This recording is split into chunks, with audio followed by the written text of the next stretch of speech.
What's up guys, my name is Alan and welcome back to the channel. In today's video we're going to be checking out round 1 of Virtual Championship. The battles were crazy, the driving was nuts, we got to the finals, so yeah, you guys gotta check it out. Right, so round 1, Virtual Championship, Road Atlanta. This track is, I've been on the season actually for, since season 1 I'm pretty sure, of VDC. Every single event that I've done here at Road Atlanta with VDC has been crazy, it's been nuts. I actually quite like this track layout. It is very interesting. It's very tough considering how easy it looks like on paper. But this round for VDC is actually proven to be super close. And if you were watching on the stream, you would have seen a lot of scores were very, very close. And I kind of have a decent understanding as to why people might be kind of confused why some scores were super close and why some scores weren't as high as they should have been. So first and foremost, this track obviously, it is the typical FD layout, down the hill, into the first left, transition up the hill, into the horseshoe, and then back down throughout the course to the finish. So there is a few key parts of the circuit which I think are super crucial that people miss out on, and some items that the judges requested us not to do in the run. One of those is here at clipping point 1, as you can see here on my screen. They didn't want us to put a wheel on that curb. They wanted us to get on the white line before, on the other side of the curb, but they didn't want us to cut the curb. They did this for a number of reasons. One, they wanted us to have consistency into the battles. And for that reasoning is because of the fact if you cut that curb, you kind of cut the chase driver off. Now in my opinion, I always felt that this track worked better when you cut that first inner curb, because it gave you a better line up the hill which could carry more momentum and more angle, which in my opinion made the run much more fun to drive. It also made it a bit quicker, but also I think it looked a bit better too. But I completely understand the judges' request for this, and it was a very important matter that the judges want to enforce. So to my understanding, and from what my opinion would be, if you did drop a wheel onto that curb, they would probably crucify you quite severely first. Now, one place we were allowed to drop a wheel onto the curb is clipping point 2, which is after the first transition. Now this actually works out fine in the end. You miss the first curb because you're not allowed to touch it, but you can put a wheel on the next curb which would allow you to carry that momentum up the hill. And yeah, it worked quite well. Rhys, who's my new teammate for with Prodrift Academy this year, and just in general my new teammate, we were kind of struggling initially with that during practice, and it was something we really wanted to work on to try and improve. So we managed to figure out some setup stuff. You'll see in the qualifying run how it worked out well, perfectly for me, and I was really happy with the result of that in the end.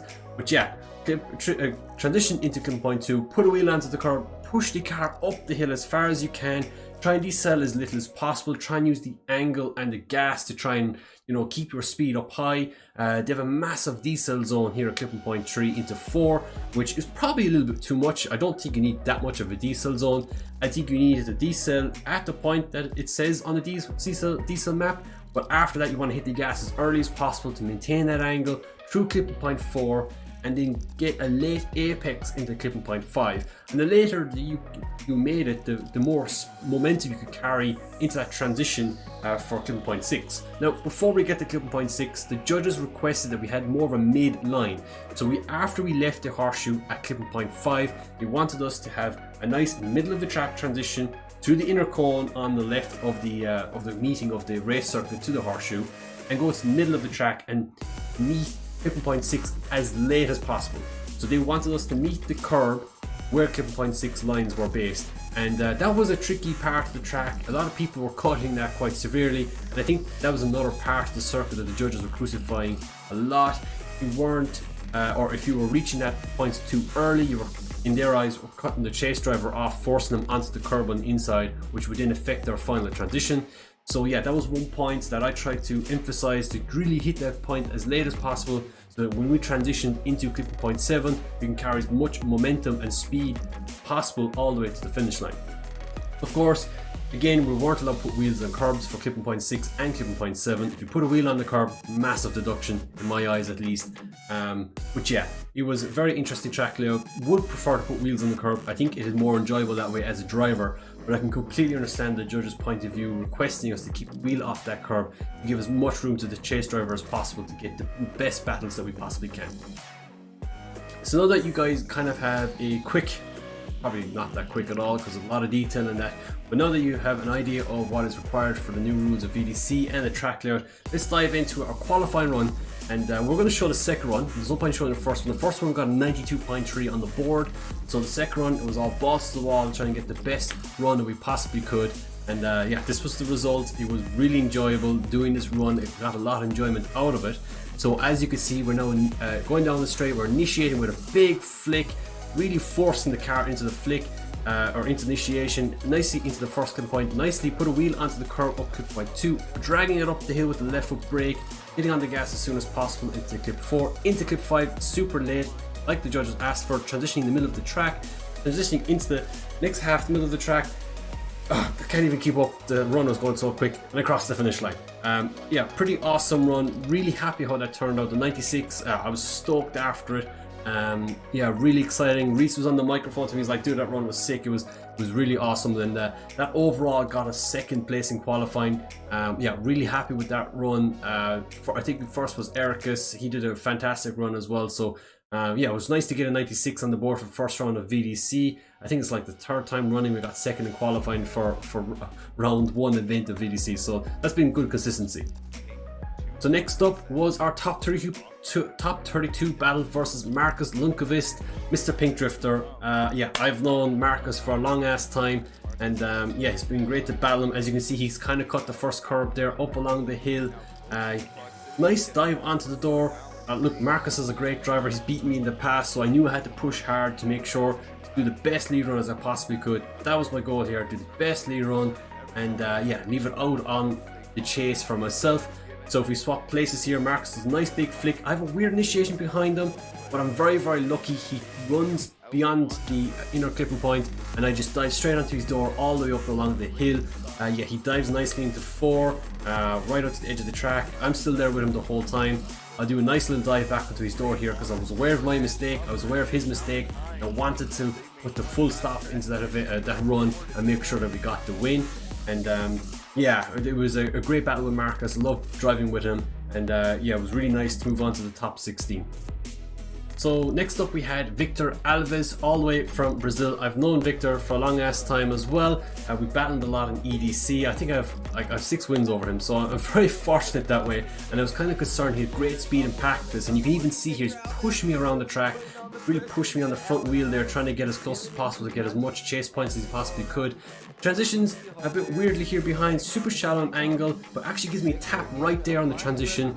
I managed to keep the car going. I was lucky not to fall off the track, and so heading into the second run, here we go again. I knew I just had to stay behind him. I didn't take any risks. The worst case scenario would go one more time. I couldn't see him winning this battle after that mistake. I just need to keep it clean, follow his line, not do any silly mistakes. And as you can see, he's doing a great lead run here. Not exactly what the judges are looking for, not as clean as we gave him of a lead run, but we're doing a good chase here behind him, staying with him, not doing anything crazy. Nice little transition behind and across the line. Great battle with Victor. I love driving with him. He's a great guy, and yeah, that was one of the Brazilian wins that us Prodrift Academy got over VDC round 1. Rhys ended up beating Cal Fonseca for his top 16 battle. So yeah, it was Prodrift Academy versus Brazil, and Prodrift Academy won out of that. So that was pretty awesome. So next up we had Formula D Pro driver Tyler Nelson. Tyler is a fantastic driver from the States, FD driver like I said, and battling him is always crazy. Going down the hill here, as you can see, with a bit of a gap initiation, but he closed up nicely by the inner clipping point. Again, the same lead run we'll be doing every single run. That's my goal here, same lead run. Dives nicely onto the door. He kind of cut the inner clipping point at 2, but he's still there all the way. You go to the inner clipping point, drops the wheel, and again on the inside does Tyler. But our lead run here, in my opinion, is faultless. We're just doing the same things we did in qualifying. We knew that worked. We're using that to our advantage. And yeah, heading here into the second run, again Tyler leading us in. I had a really weird initiation here. People were saying that I double initiated. I didn't. I had to straighten up the steering wheel to get the car turned in again. But I wasn't really the most confident chasing Tyler. For me as a chase driver, when I'm chasing people, I rely a lot on what the front wheels of their car is doing. And Tyler's car is bouncing all over the place. It looks like he's out of control a lot of the time, in my opinion. I was just kind of a bit nervous initially because I didn't get any practice runs with him. So we ended up going one more time. The judges deemed that it was not close. It was too close. So again, big flick initiation, really want to get the same point lead run that we got in qualifying, get those close to that 100-point lead run as we possibly can. And yeah, just throwing it all on the board. I even went even harder on this run to kind of put a standpoint on the fact that our lead run here is super strong, and we're giving every opportunity to Tyler chase us on the door, but at least the VDC judges are rewarding us for doing that.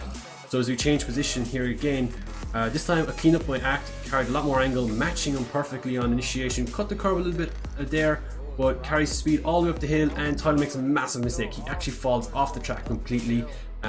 Yeah, I think he cut the inner curve a bit too much. Again, these cars are very bouncy, so probably bounced off the curves a bit too aggressively, off the sausage curves, as you can see there on that inner clipping point. And yeah, the car bounced off the track. And I think it actually ended up breaking his steering wheel, which is very unfortunate for him. So that's something he's going to have to fix in the future for round 2, which is not coming up, which is actually coming up very quickly. So yeah, it was nice to get the win there. Obviously not the way how I want to do it, but I think we were on path to win that battle anyway. So I'm quite excited, quite happy that we managed to get the win, but not the way that I wanted to do it. Next up, it was my teammate Rhys for top 4. Rhys and I have teamed up for 2021. It's great for Rhys to join the team. It's been kind of a dream of mine to have a teammate, and to have Rhys was like my #1 driver, was the first guy that I wanted to ask, and he was up for the task. And so it's great to add Rhys into the team.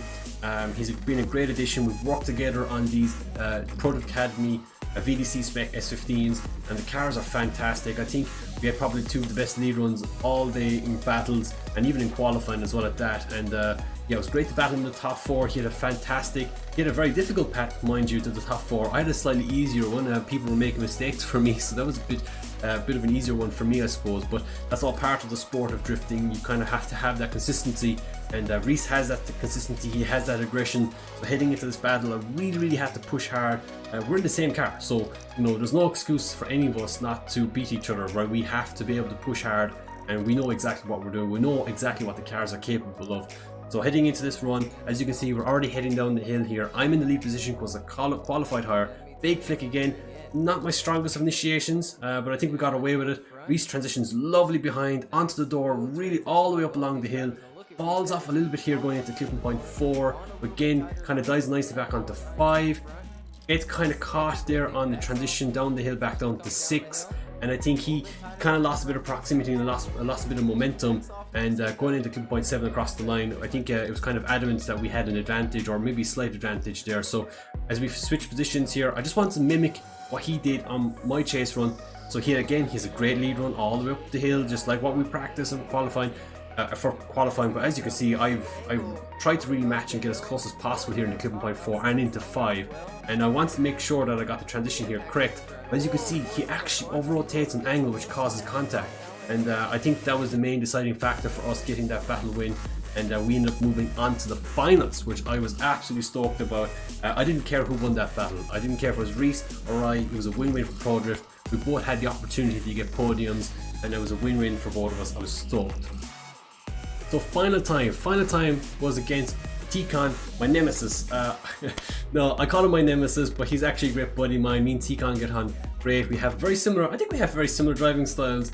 When we drive together, we're using street cars. We tend to kind of go with this super low angle aggressiveness driving, which I quite enjoy doing. I don't get to do that often. And T-Con is that one guy that's like one of the best at doing it. He's like stupid fast at driving, you know, street cars and stuff, drifting in that. So it's always great to battle T-Con, and yeah, he's on a different level right now, man. Like being able to keep up with him and staying with him has been super, tough. But we've managed to close the gap back in the off season, and I think we've been putting more of a fight to him in the last couple of competitions that we've been doing. And yeah, for VDC, I felt we had a great chance beating him here. We had the lead position, we had the lead line over him, so we just needed to do our perfect lead line like we always do, and then in the chase, just see what would happen. So as you can see, we're now heading down the hill. We do a big flick initiation like we were doing all night. Try to replicate that 96-point lead run we did in qualifying. Look at T-Con, man, he's all over. We really opened up the opportunity for him to follow us close, and he took every bit of inch of it. He does a lovely transition here behind us, back onto the door again, really nicely. Again, crossing the last transition, again, back onto the door again. It was a fantastic chase run.